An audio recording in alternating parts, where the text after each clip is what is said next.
بسم اللہ الرحمن الرحیم۔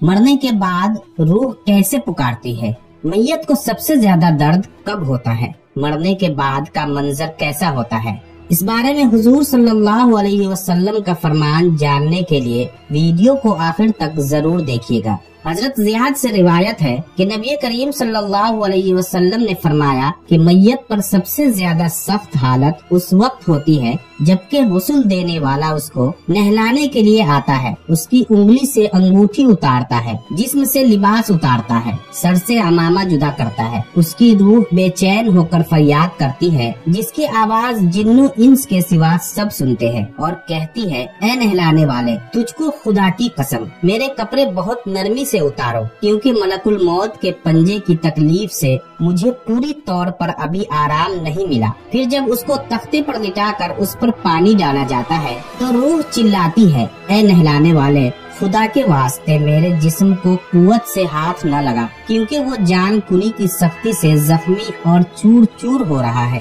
پھر جب نہلا کر اس کو کفناتے ہیں اور پاؤں کی طرف سے باندھ دیتے ہیں تو روح کہتی ہے اے غسل دینے والے، خدا کے لیے ابھی سر کی طرف سے میرے کفن میں گرا نہ لگا، تاکہ میرے بیوی بچے اور تمام رشتہ دار دنیا میں آخری بار میری صورت دیکھ لیں، کیونکہ آج میں ان سے بچھڑ رہا ہوں اور اب قیامت تک یہ میری صورت نہیں دیکھیں گے۔ پھر جب اس کا جنازہ تیار کر کے گھر سے باہر نکالا جاتا ہے تو روح پکارتی ہے اے جنازہ اٹھانے والوں، خدا کے واسطے ابھی جلدی نہ کرنا، تاکہ میں اپنے بال بچوں اور عزیز و اقارب سے رخصت ہو لوں۔ اے جنازہ اٹھانے والوں، میں اپنی اولاد کو آج یتیم اور بیوی کو بیوہ چھوڑے جاتا ہوں، خدا کے لیے میرے بعد ان کو تکلیف نہ دینا، میں اپنا گھر اور مال و اسباب دوسروں کے لیے چھوڑے جاتا ہوں، اب یہاں کبھی واپس نہ آؤں گا اور قیامت تک کسی کی صورت نہ دیکھوں گا۔ پھر جب جنازہ اٹھا کر چلتے ہیں تو میت کہتی ہے اے میرے بھائیوں، میں نے آج تک جو کچھ مال و اسباب جمع کیا تھا وہ صرف وارثوں کے لیے تھا،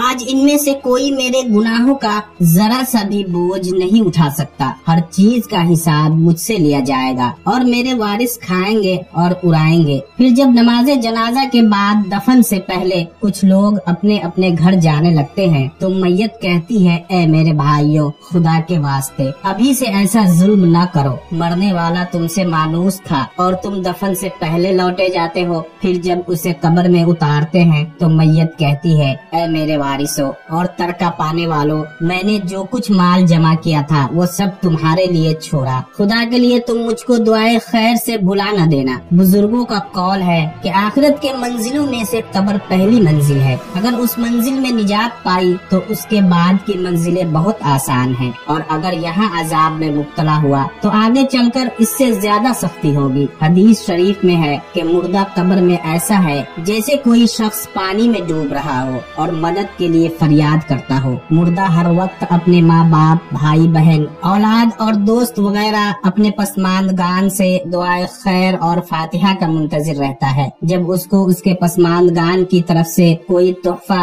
ثواب پہنچتا ہے تو وہ اس کے لیے تمام دنیا اور جو کچھ دنیا میں ہے اسے محبوب و مرغوب ہوتا ہے، اور اللہ تعالیٰ اس کے رشتہ داروں کی دعائے خیر کے ثواب کو قبرستان والوں پر پہاڑوں کے برابر داخل فرماتا ہے۔ موت ایک دروازہ ہے جس میں سب لوگوں نے داخل ہونا ہے۔ حضرت عثمان غنی رضی اللہ تعالیٰ عنہ جب کسی قبر پر جاتے تو اتنا روتے کہ ان کی داڑھی آنسوؤں سے تر ہو جاتی۔ آپ سے پوچھا گیا آپ جنت و جہنم کا تذکرہ کرتے ہوئے اتنا نہیں روتے مگر قبر دیکھ کر روتے ہیں؟ کہنے لگے رسول اللہ صلی اللہ علیہ وسلم نے فرمایا کہ قبر آخرت کی پہلی منزل ہے، لہٰذا اگر مرنے والا اس سے نجات پائے تو بعد کے مناظر اس سے کہیں زیادہ آسان ہیں، اور اگر اس کی تکلیف سے نجات نہ پائے تو بعد کے مراحل اس سے بہت زیادہ سخت ہے۔ اور فرمایا کہ رسول اللہ صلی اللہ علیہ وسلم کا ارشاد ہے میں نے کبھی کوئی منظر نہیں دیکھا مگر